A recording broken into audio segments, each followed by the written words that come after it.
mga kapatid sa Balitan at Public Service, dapat una sa lahat, abangin po ulit kami bukas dito sa TV5, 1PH, RPTV, True TV at 105.9 True FM.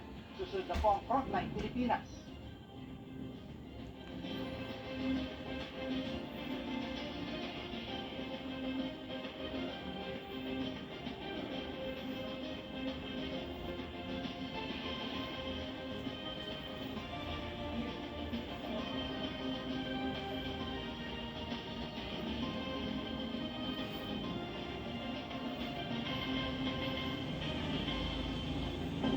Live mula sa TV5 Media Center Reliance. Kasama ang buong puwersa ng News 5. Ito ang 28th TVP Golden Dove Award at 13th Makatawa Award Best TV Newscast. Frontline Pilipinas.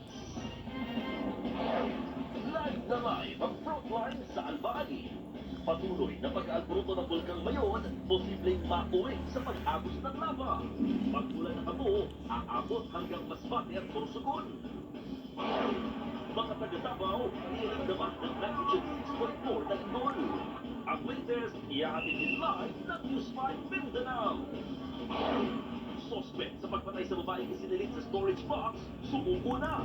Barcode ng tape na ginamit para maisara ang storage box, naging susi para matuto ng suspect. News 5 Exclusive. Sa pulsa video, lalaki sa BGC na biktima ng mga mandurukot.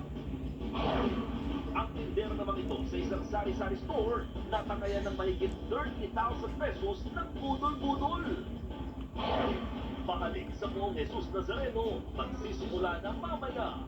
Pila ng mga deboto, mahaba na ng pahaba. Ito na nga. Philippine adaptation ng Korean hit movie na A Werewolf Boy, malapit ang papanood sa mga sinihan. Biglang sila Robin Angeles at Angela Mucci. Ano kaya ang feeling sa kanilang first movie together?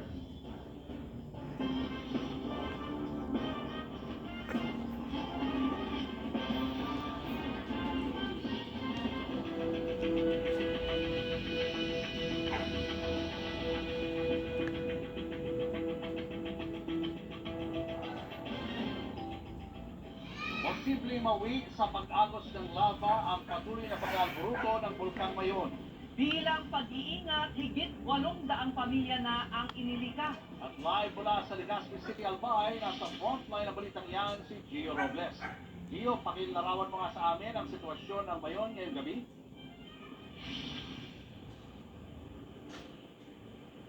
Julio says katamtaman hanggang malalakas na buhos ng ulan ang nararanasan sa Kabikulan simula kaninang umaga.